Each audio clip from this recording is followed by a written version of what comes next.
الحمد لله وكفى وسلام على عباده الذين اصطفى أما بعد فأعوذ بالله من الشيطان الرجيم بسم الله الرحمن الرحيم قل يا عبادي الذين أسرفوا على أنفسهم لا تقنطوا من رحمة الله إن الله يغفر الذنوب جميعا إنه هو الغفور الرحيم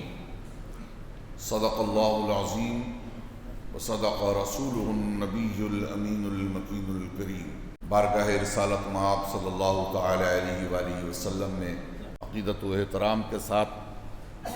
درود پاک کا نذرانہ اللہم صلی علی سیدنا محمد وعلی آل سیدنا محمد بعدد کل معلوم لک صلی اللہ علی النبی الامی وآلہ صلی اللہ تعالی علیہ وآلہ وسلم۔ مومنوں، وقت رحمت رب ہے، اب وہ مانگو جو دل کا مطلب ہے، سب کو رب غفور دیتا ہے وہ داتا ضرور دیتا ہے۔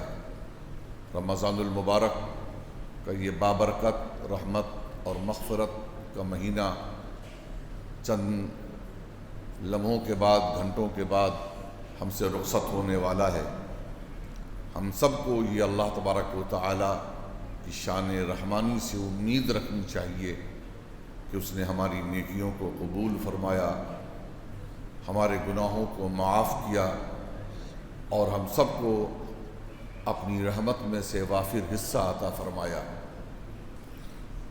اس آیت کریمہ جو میں نے سورۃ الزمر کی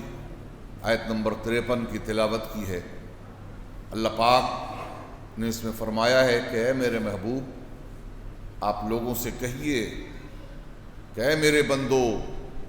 جنہوں نے اپنی جانوں پر زیادتی کی ہے، یعنی ظلم کیا ہے، گناہ کیے ہیں، چاہے وہ گناہ کتنے بڑے ہوں، کتنے زیادہ ہوں، اللہ کی رحمت سے نا امید نہ ہو، اللہ کی بارگاہ میں آ کر گڑائیں، معافی طلب کریں۔ اللہ بہت معاف کرنے والا ہے، بے شک اللہ سب گناہ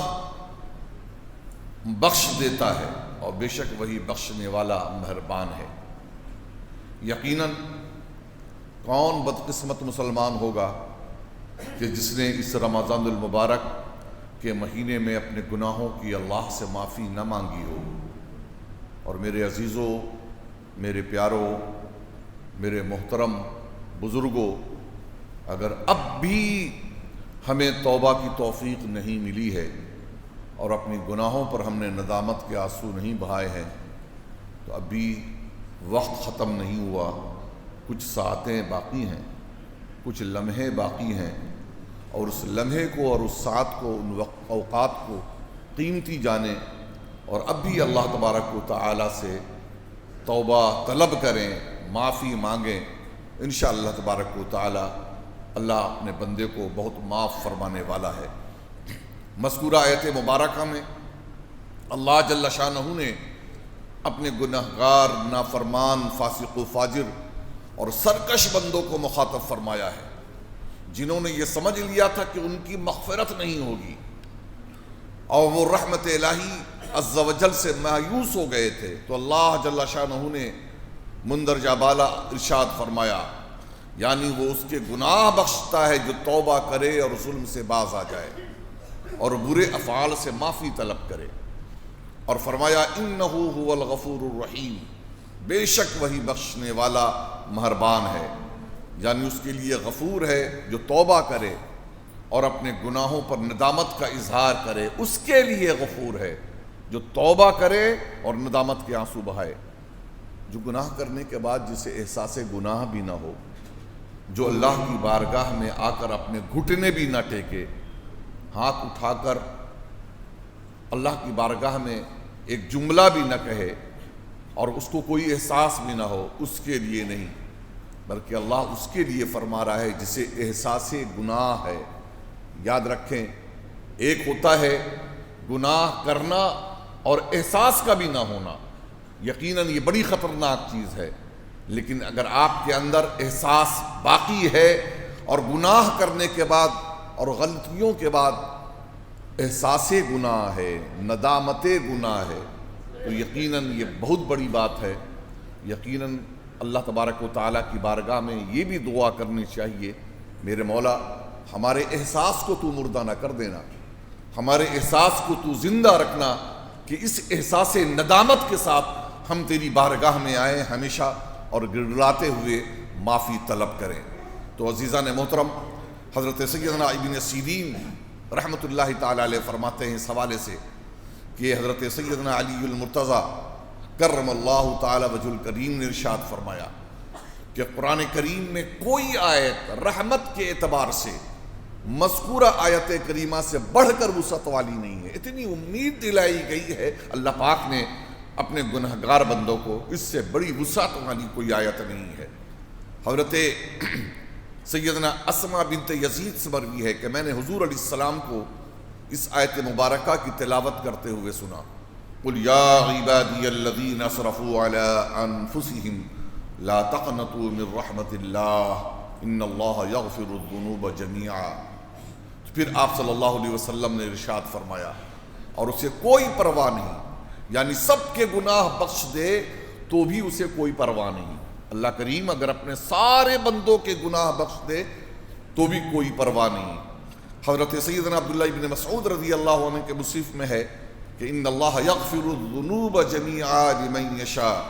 بے شک اللہ سب گناہ بخش دیتا ہے جس کے چاہتا ہے۔ اس میں لمن یشاء زائد ہے ان کے مصنف میں کہ جس کے چاہتا ہے، سب کے گناہ اللہ بخش دیتا ہے۔ حضرت سیدنا ابو قنوط علیہ الرحمہ الودود بیان فرماتے ہیں کہ سیدنا عبداللہ ابن مسعود مسجد میں داخل ہوئے تو ایک وائس کو دیکھا جو لوگوں کو واعظ و نصیحت کر رہا تھا اور آگ اور بیڑیوں کا ذکر کر رہا تھا۔ آپ رضی اللہ تعالیٰ عنہ اس کے پاس کھڑے ہو کر ارشاد فرمایا، اے واعظ کرنے والے، لوگوں کو اللہ عز و جل کی رحمت سے کیوں مایوس کرتے ہو؟ یعنی صرف جہنم کے بارے میں بیان کرنا، صرف جہنم سے ڈرانا، یہ بندے کو مایوس کرنے والی بات ہے، کیونکہ ایمان امید اور خوف کے درمیان کی چیز ہے کہ بندہ اللہ کی رحمت سے امید بھی رکھے، ہاں خوف بھی ضرور اس کے دل میں ہو، لیکن یہ نہیں کہ صرف امید ہی امید ہو، اور یہ بھی نہیں کہ صرف خوف ہی خوف ہو۔ امید ہی امید ہو تو بندہ بے عمل ہو جاتا ہے، اور خوف ہی خوف ہو تو بندہ نا امید ہو جاتا ہے، اور یہ دونوں چیزوں کی اسلام میں جگہ نہیں ہے اور اس سے ممانعت کی گئی ہے۔ حضرت سیدنا زید بن اسلم سے مروی ہے کہ پہلی امتوں میں ایک شخص کثرت عبادت سے اپنے نفس پر سختی کرتا اور لوگوں کو رحمت الہی عز و جل سے مایوس کیا کرتا۔ جب اس کا انتقال ہوا تو کسی نے خواب میں دیکھا کہ وہ اللہ تبارک و تعالیٰ کی بارگاہ میں حاضر ہے اور عرض کر رہا ہے کہ اے میرے رب، میرے لیے تیری بارگاہ میں کیا اجر ہے؟ تو بارگاہ خداوندی سے جواب ملا، آگ۔ عرض کیا میری عبادت و ریاست کہاں گئی؟ اے میرے مولا، میں نے اتنی عبادت و ریاست کی، وہ کہاں گئی؟ ارشاد فرمایا، تو دنیا میں لوگوں کو میری رحمت سے مایوس کرتا تھا،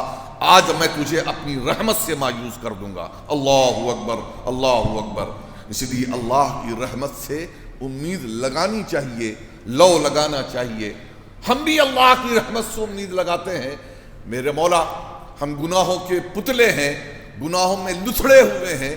ہمارا رگ رگ گناہوں میں ڈوبا ہوا ہے، لیکن میرے مولا ہم اپنے کسی عمل پر امید نہیں کرتے، بلکہ تیری رحمت پر اعتماد اور بھروسہ کرتے ہیں کہ تو اپنے فضل سے اور اپنی رحمت سے ہم سب کے گناہوں کو معاف فرما دے گا، اور واقعی ہمارے ہاتھوں میں انعام اور اجر کا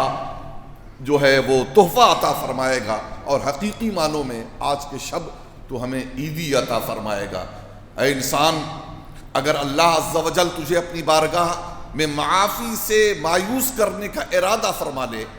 تو کون ہے جو تیرے گناہ کو بخشے گا؟ اللہ تبارک و تعالیٰ نے خود ارشاد فرمایا،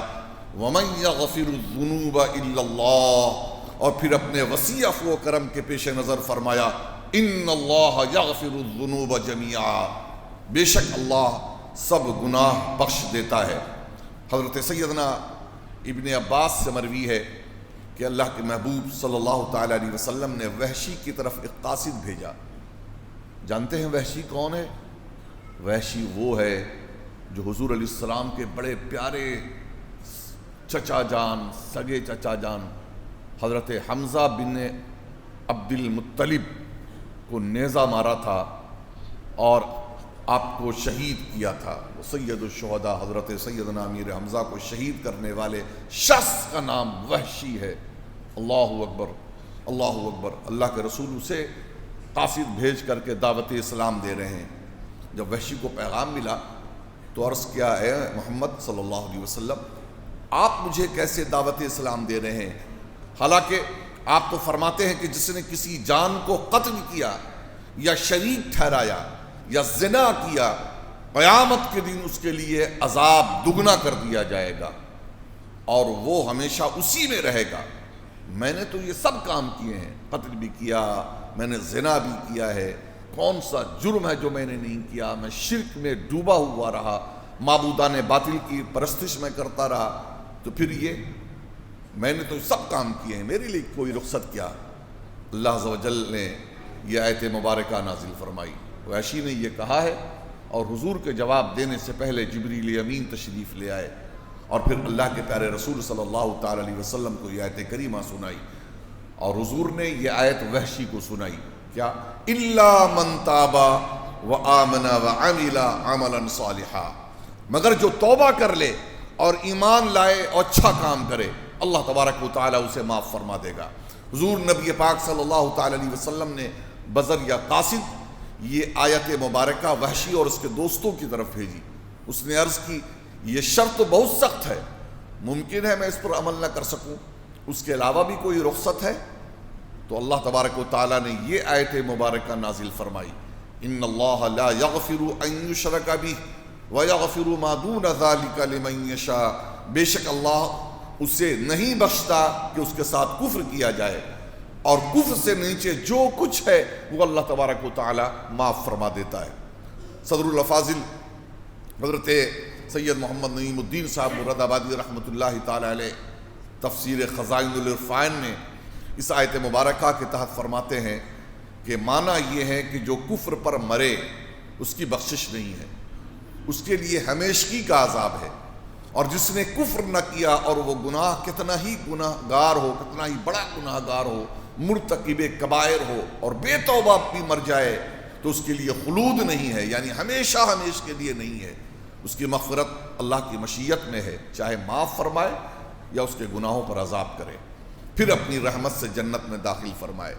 اس آیت میں یہود کو ایمان کی ترغیب ہے اور اس پر بھی دلالت ہے کہ یہود پر عرف شرح میں مشرک کا اطلاق درست ہے۔ تو یہ آیت مبارکہ جب وحشی کو بھیجی گئی تو اس نے کہا کہ ابھی بھی شبہ باقی ہے، مجھے نہیں معلوم کہ میری مغفرت بھی ہوگی کہ نہیں ہوگی۔ اللہ اکبر، ذرا اللہ تبارک و تعالیٰ کا کرم دیکھیں اور رسول گرامی صلی اللہ تعالی علیہ وسلم کی شان رحمت للعالمین ہی دیکھیں۔ اتنا بڑا مجرم ہے، قیل و قال کر رہا ہے، آیت اتر رہی ہے تو تعویل کر رہا ہے، لیکن اللہ تبارک و تعالیٰ کی رحمت پھر بھی بار بار اسے کنونس کرنے میں لگی ہوئی ہے، اور اللہ پاک یہ آیت کریمہ نازل فرماتا ہے، قُلْ يَا عِبَادِيَ الَّذِينَ أَسْرَفُوا عَلَىٰ أَنفُسِهِمْ لَا تَقْنَطُوا مِن رَحْمَةِ اللَّهِ إِنَّ اللَّهَ يَغْفِرُ الذُّنُوبَ جَمِيعًا إِنَّهُ هُوَ الْغَفُورُ الرَّحِيمُ۔ یہ آیت وحشی اور اس کے دوستوں کی طرف جب بھیجی گئی تو وحشی نے کہا ہاں اس آیت کریمہ میں گارنٹی موجود ہے، چنانچہ وہ اس کے دوست آئے، اسلام قبول کر لیا، اور صحابہ کرام رضوان اللہ اجمعین نے عرض کیا، یا رسول اللہ کیا یہ حکم خاص ان لوگوں کے لیے ہے، یہ تمام مسلمانوں کے لیے ہے؟ تو حضور علیہ الصلوۃ والتسلیم نے فرمایا یہ تمام مسلمانوں کے لیے ہے۔ سبحان اللہ، ہے ذکر میرے لب پہ رب انعام تیرا، افضل ہے ذات تیری اعلیٰ مقام تیرا، مفلس ہو یا تونگر پاتے ہیں فیض تجھ سے، سب پہ کرم ہے یکساں ہر صبح و شام تیرا، میدان کربلا ہو یا کوئی معرکہ ہو، تسکین جانو دل ہے مشکل میں نام تیرا، ہر شے میں دیکھتا ہوں جلوہ نما تجھی کو، ہے باعث تسلی دل میں قیام تیرا ہے لاکھ عزم یوں تو دنیا میں اب بھی جاری ہے، لاکھ عزم یوں تو دنیا میں اب بھی جاری، ہر قوم کے لیے ہے کامل نظام تیرا، ہو عالم نظام جزدم حفیظ خستہ، جاری ہو اس کے لب پہ اس وقت نام تیرا۔ اللہ کریم ہم سب کو وقت اخیر کلمہ پڑھتے ہوئے اور اللہ پر ایمان رکھتے ہوئے دنیا سے رخصت ہونے کی توفیق عطا فرمائے۔ خاتمہ بالخیر کی دعا بھی ضرور آج کے بچے ہوئے اوقات میں ہمیں کرنے کی اللہ توفیق عطا فرمائے۔ اہل معرفت کا فرمان ہے کہ اے اہل ایمان، اگر اللہ جل شانہ نے مومن کو جہنم کا عذاب دینے اور ہمیشہ اس میں ٹھہرانے کا ارادہ فرمایا ہوتا تو اپنی معرفت و توحید کبھی اس کے دل میں نہیں ڈالتا، کیونکہ وہ خود ارشاد فرماتا ہے لا یصلاها الا الاشقى الذي كذب وتولى، نہ جائے گا اس آگ میں مگر بڑا بدبخت جس نے جھٹلایا اور منہ پھیرا۔ حضرت سیدنا قتادہ فرماتے ہیں رضی اللہ تعالی عنہ کہ ہمیں بتایا گیا کہ کچھ لوگوں نے زمانے جاہلیت میں بہت گناہ کیے تھے، جب اسلام آیا اور ان کو یہ خوف تھا کہ ان کی توبہ قبول نہیں ہوگی تو اللہ عز و جل نے اس آیت مبارکہ میں ان کو مخاطب فرمایا۔ وہ آیت کریمہ کون؟ یہی قل یا عبادی الذین، یہ آیت کریمہ میں اکثر ایک بات کہا کرتا ہوں کہ قرآن میں کچھ آیات تو ایسی ہیں کہ جس کو ترجمے کے ساتھ ہر مسلمان کو یاد رکھنا چاہیے۔ ترجمے کے ساتھ پورا قرآن ہم یاد نہیں کر سکتے، پورا قرآن کا معانی و مفہوم اور مطلب ہم یاد نہیں رکھ سکتے، ذہن نہیں رکھ سکتے، لیکن کچھ آیات تو ایسی ہیں کہ جس کو تعویذ بنا کر اپنے گلے میں ہر مسلمان کو لٹکا لینا چاہیے، اور انہی آیات میں سے ایک آیت یہ رحمت کی آیت ہے قل یا عبادی الذین اسرفوا علی انفسہم لا تقنطوا من رحمت اللہ ان اللہ یغفر الذنوب جمیعا انہ هو الغفور الرحیم۔ یہ آیت کریمہ اگر ہمارے ذہن و دماغ میں رہے گی اور ہم اسے حرز جاں بنا کر رکھیں گے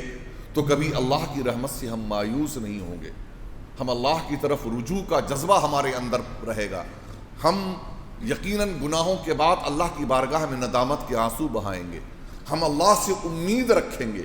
اور اللہ تبارک و تعالی سے ہمیں ایک طریقے سے عشق ہو جائے گا اور محبت ہو جائے گی کہ میرا رب ہمارے اوپر کس قدر مہربان ہے، کس قدر کرم کرنے والا ہے اور کس قدر لمبا رحمت کا شامیانہ اس نے ہمارے اوپر جو ہے وہ بچھا رکھا ہے، ڈال رکھا ہے۔ حضرت سیدنا ابو ہریرہ رضی اللہ تعالیٰ عنہ سے مروی ہے کہ حضور کا فرمان کہ اگر تم اتنی خطائیں کرو کہ وہ آسمان تک پہنچ جائے اور پھر توبہ کرو تو اللہ جل شانہ تمہاری توبہ ضرور قبول فرمائے گا۔ سبحان اللہ۔ اس لیے دعا کیا کریں تو دھلمل انداز میں نہیں، تذبذب کے انداز میں نہیں کہ نہ جانے دعا قبول ہوگی کہ نہیں ہوگی، کیونکہ یاد رکھیں اللہ کے رسول فرماتے ہیں کہ اللہ پاک اپنے بندوں سے اس کے گمان کے مطابق معاملہ فرماتا ہے۔ اگر آپ ڈھلمل انداز میں دعا کریں گے تو یہ دعا کامل نہیں ہے، دعا ناقص ہے، بلکہ دعا کریں تو یقین کے ساتھ کریں، یقین کے ساتھ کہ میں یہ جو دعا کر رہا ہوں یہ میری دعا بارگاہ اجابت سے میں قبول ہوگی، اللہ پاک کا کرم ہوگا، میرے اوپر رحمت کی چھما چھم بارش ہوگی۔ ہاں بسا اوقات اس یقین کے بعد بھی اگر دعا بظاہر قبول نہیں ہوتی ہے تو آپ یہ نہ سمجھیں کہ آپ کی یہ دعا ضائع ہو گئی، یہ اسی طریقے سے ہے کہ جیسے کوئی نادان بچہ بیماری کے عالم میں اپنے والدین سے بالخصوص اپنی ماں سے ایسی چیز مانگے جو اس کی طبیعت کی خرابی کا سبب بن سکتی ہے اور اس کا مزاج اور بگڑ سکتا ہے، اور اسے ماں وہ چیز نہ دے کر کے وہ چیز دے جو اس کے لیے طبیعت کی بہتری کا سبب بن سکتا ہے۔ اللہ پاک بھی اپنے بندوں کو خوب جانتا ہے کہ کون سی چیز میرے بندوں کے لیے بہتر ہے اور کون سی چیز اس کے مزاج و طبیعت کو بگاڑ دینے والی ہے۔ یہی وجہ ہے کہ بندہ بسا اوقات وہ جو مانگتا ہے وہ تو نہیں ملتا، لیکن اللہ پاک اس سے بہتر دوسری چیز عطا فرماتا ہے جو اس بندے کے نہایت لائق ہوتا ہے اور مناسب ہوتا ہے۔ اس لیے اس چیز کو اپنے ذہن و دماغ میں رکھنا چاہیے کہ ہم اللہ کی بارگاہ میں ہماری کی جانے والی کوئی دعا بھی رد نہیں ہوتی اور بیکار نہیں جاتی۔ سرکار مدینہ صلی اللہ تعالی علیہ وآلہ وسلم نے ارشاد فرمایا کہ اللہ عز و جل فرماتا ہے کہ میرے بندو، اے میرے بندو، تم رات دن گناہوں میں بسر کرتے ہو اور میں گناہوں کو بخشتا رہتا ہوں اور مجھے کوئی پرواہ نہیں، بس تم مجھ سے بخشش طلب کرتے رہو اور میں تمہیں بخشتا رہوں گا۔ حضرت سیدنا ابو موسیٰ اشعری رضی اللہ تعالیٰ عنہ سے مروی ہے کہ حضور نبی کریم رؤوف الرحیم صلی اللہ تعالیٰ علیہ وسلم کا ارشاد ہے کہ بے شک اللہ تبارک و تعالی رات کے وقت اپنا دست قدرت پھیلا دیتا ہے تاکہ دن میں گناہ کرنے والوں کی توبہ قبول فرمائے، اور دن میں اپنا دست قدرت پھیلا دیتا ہے تاکہ رات کے وقت گناہ کرنے والوں کی توبہ قبول ہو، یہاں تک کہ سورج مغرب سے طلوع ہو۔ یاد رکھیں، یہ نہ سمجھے کہ رات جب آئے گی، رات میں ہم توبہ کریں گے تو توبہ ہماری قبول ہوگی اور گناہ اللہ بخش دے گا۔ ابھی دن ہے، دن میں اللہ تبارک و تعالیٰ کی بارگاہ میں توبہ قبول نہیں ہوتی۔ جی نہیں، رات ہو، دن ہو، جو لمحہ ہو، جو وقت ہو، جو ساتھ ہو، اس کو قیمتی جانے اور اللہ کی بارگاہ میں ندامت کے آنسو بہا لے، ہاتھ اٹھا لے اور گر گڑا کر کہے اے میرے مولا، غلطی ہو گئی، گناہ گار بندہ ہوں، خطا و نسیان سے بنا ہوا ہوں، میں خطاؤں کا پتلا ہوں، اے اللہ میرے خطاؤں کو معاف فرما دے اور نجات عطا فرما دے۔ انشاءاللہ تبارک و تعالی اللہ ہم پر کرم فرمائے گا۔ تو یہ یقین کے ساتھ، اس یقین کے ساتھ بندے کو اللہ کی طرف رجوع کرنا چاہیے، اس یقین کے ساتھ۔ حضرت سیدنا ابو ہریرہ رضی اللہ تعالیٰ عنہ سے مروی ہے کہ اللہ کے پیارے حبیب صلی اللہ علیہ وسلم کا فرمان ہے کہ اس ذات کی قسم جس کے قبضے میں، قدرت میں میری جان ہے، اگر تم گناہ نہ کرو اور بخشش کا سوال نہ کرو۔ یہ حدیث پاک سنیں، اتنی زبردست حدیث پاک ہے اور یقین پیدا کرنے والی ہے اور اللہ کی رحمت پر بھروسہ اور اعتماد پیدا کرنے والی ہے۔ سنیں، فرماتے ہیں حضور کہ اگر اللہ کی قسم، اس ذات کی قسم جس کے قبضے قدرت میں میری جان ہے، کون فرما رہے ہیں؟ حضور علیہ السلام فرما رہے ہیں اگر تم گناہ نہ کرو اور بخشش کا سوال نہ کرو تو اللہ جل شانہ ضرور تمہاری جگہ ایسی قوم لائے گا جو گناہ کر کے بخشش کا سوال کریں گے اور اللہ عز و جل اس کی مغفرت فرمائے گا، کیونکہ اللہ کو مغفرت کرنا، معاف کرنا بہت پسند ہے۔ ہمارے دروازے پر اگر کوئی آ جائے 1 سے 2 بار اور 3 بار تو ہم دھتکار دیں گے اور اس کی طرف نظر التفات ڈالنا پسند نہ کریں گے، لیکن وہ رب رحمان و رحیم کا حال یہ ہے کہ بندہ جتنی بار اللہ کی بارگاہ میں ہاتھ پھیلاتا ہے، گر گڑاتا ہے اور مانگتا ہے، اس کی رحمت بڑھتی چلی جاتی ہے، بڑھتی چلی جاتی ہے، بڑھتی چلی جاتی ہے۔ اس رب کو مانگنا بہت پسند ہے کہ میرے بندے مجھ سے مانگا کریں، مجھ سے رجوع کیا کریں اور مجھ پر یقین رکھا کریں۔ حضرت سیدنا ابو موسیٰ اشعری سے مروی ہے کہ حضور نبی مکرم صلی اللہ علیہ وسلم کا فرمان ہے کہ میری امت رحم کی ہوئی امت ہے، اس کا عذاب دنیا میں زلزلوں اور فتنوں کے ذریعہ ہو جائے گا، اور جب قیامت کا دن ہوگا تو میرے ہر امتی کو ایک کتابی، یعنی عیسائی یہودی، کتابی کسے کہتے ہیں؟ یہودی اور عیسائی کو۔ کتاب سے مراد یہاں توریت، زبور، انجیل ہے۔ اب یہاں یہودی اور عیسائی ہیں جن کے اوپر توریت، انجیل نازل ہوئی، کتابی سے انہیں کہتے ہیں۔ قرآن پاک میں بھی یا اہل الکتاب کہہ کر انہیں مخاطب کیا گیا ہے۔ تو حضور فرما رہے ہیں کہ جب قیامت کا دن ہوگا تو میرے ہر امتی کو ایک کتابی، یعنی عیسائی یہودی دیا جائے گا اور کہا جائے گا یہ تیری طرف سے جہنم میں جائے گا، یعنی تجھے تو ہم اس کے بدلے میں بچا کر کے اسے جہنم میں ڈالیں گے، یہ تیرے گناہوں کی وجہ کر جو ہیں وہ ان کے اوپر لاد کر انہیں جہنم میں ڈالا جائے گا اور تجھے بچا لیا جائے گا۔ سبحان اللہ۔ حضور اسلام نے ارشاد فرمایا کہ بروز قیامت اللہ عز و جل میرے سامنے خوش ہو کر تجلی فرمائے گا اور ارشاد فرمائے گا خوش ہو جاؤ اے مسلمانوں کے گروہ، تم میں سے ہر ایک کی جگہ جہنم میں یہودی اور نصرانی کو ڈالا جائے گا۔ ان یہودی اور نصرانیوں کے لیے کوئی ہمدردی کا جذبہ آپ نہ رکھیں۔ آج پوری دنیا میں اور پورے عالم اسلام میں جو آگ لگی ہوئی ہے، یہ آگ لگانے والے کون ہیں؟ کیا اب بھی ہماری نگاہوں سے پوشیدہ ہے؟ اب بھی ہماری نگاہوں سے پوشیدہ ہے؟ جی ہاں، یہ آگ لگانے والی قوم ہے، روز اول سے مسلمانوں کے دشمن رہے۔ انشاءاللہ تبارک و تعالی ابھی تو اپنی حکومت یہ دکھا رہے ہیں، اپنا تخت و تاج دکھا رہے ہیں، اپنی طاقت دکھا رہے ہیں اور مسلمانوں کو زیر کرنے میں لگے ہوئے ہیں۔ وہ وقت ان قریب